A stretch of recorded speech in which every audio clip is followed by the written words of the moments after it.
it's pretty much confirmed that the Bulldogs will get the wooden spoon this year.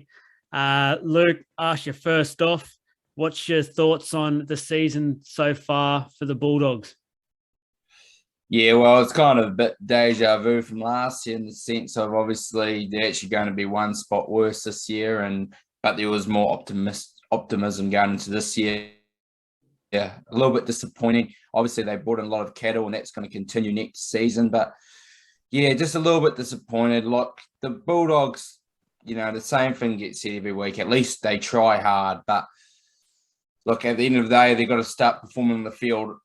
You're going to only going to keep the fans happy for so long until you're going to start losing interest, engagement, and people obviously faith as well. So for me, if I'm a Bulldogs fan, I'll be a bit gutted, but I think next year we will obviously touch on next year shortly. It's just a process at the moment, and there's going to be a lot of ups, or I should say a lot of downs, a few ups at the moment, but yeah, hopefully on the horizon is more success for the Doggies.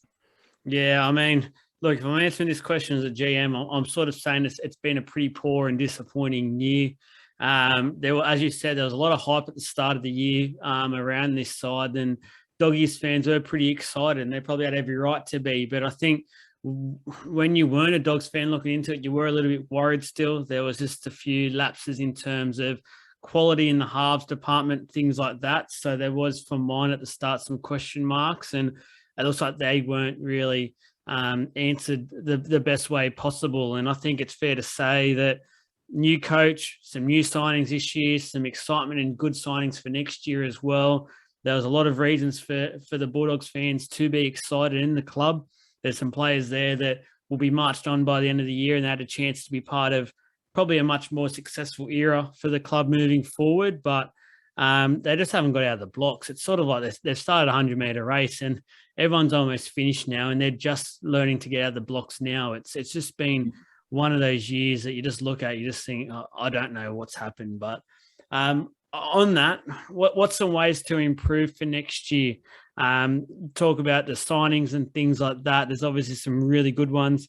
Addo Carr, he's going to bring a lot of energy to the side. Also some class for his finishing ability.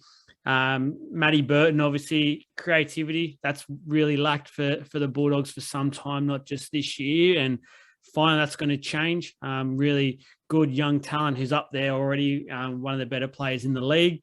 No doubt Paul Vaughan and Tevita Pangai Jr. is going to add some class to the forward pack, especially if they can find their best form and go there hungry for some success and to reach the levels that they have in the past.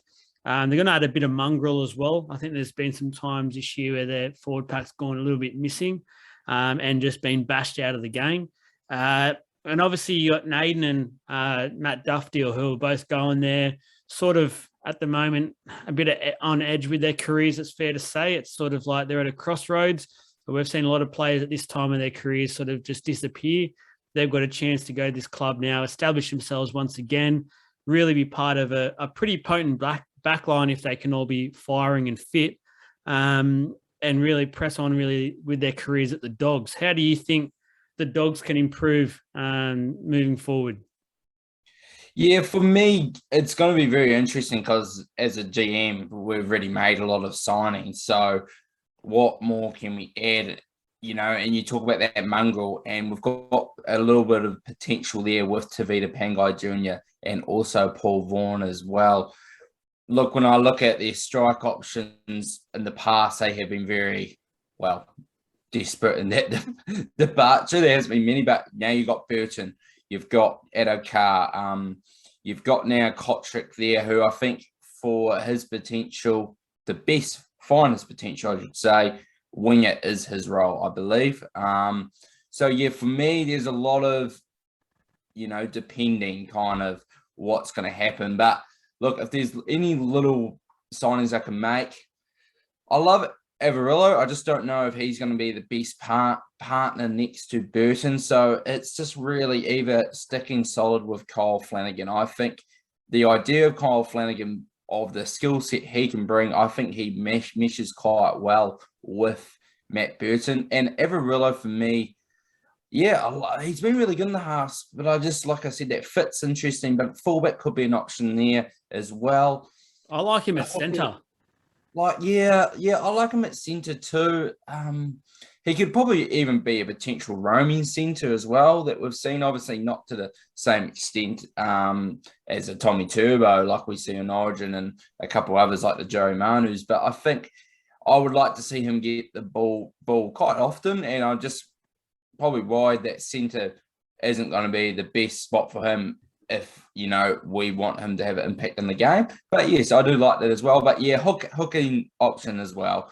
Look, I think that is kind of a big need for most clubs that are struggling, to be honest. And I was actually a little bit impressed by what I've seen from Jerry Marshall King compared to other years. I really noticed when he was back, he looked more effective. There was one game particularly that stood out, but I haven't been sold him in the past. So look, if they can get a gem at the hook and roll, look, I'd be paying Brandon Smith, anything under the sun to come. But that goes for a lot of clubs. I was also thinking the other day, and this is going a little bit, Steve Hansen, who's the former All Blacks coach, he's there currently working alongside the Bulldogs. Surely he's got some up-and-coming rugby players that he could convince to come over, even start and then maybe start a little bit of a culture. It was a bit outside the box. But look, you've got these people in there for a reason, and you've got to fully utilise the people you've got behind those doors. So, look, that's kind of, very probably unrealistic at this stage. But, hey, it's something to consider. But, yeah, for me, the hook and roll is a big focus of mine because I don't know at the moment who would be there in 2022. I agree with that. I think the hooking has been an issue for the Bulldogs for a number of years now, and it's a matter of, do they have the money left over? I know they were looking at Brandon Smith a few months back, but that's probably that cash has been spent. So is there anyone cheap on the market at the moment they can maybe go for and look to get in? I'm not too sure, but we always end up finding this odd couple of bits of talent floating around at this time of year that you can either get out of their contract a little bit early if they've got one more year to go and things like that. So interesting what they do there, but definitely agree with you regarding that hooker role. The last one for the Dogs is obviously a realistic expectation for 2022, so next year.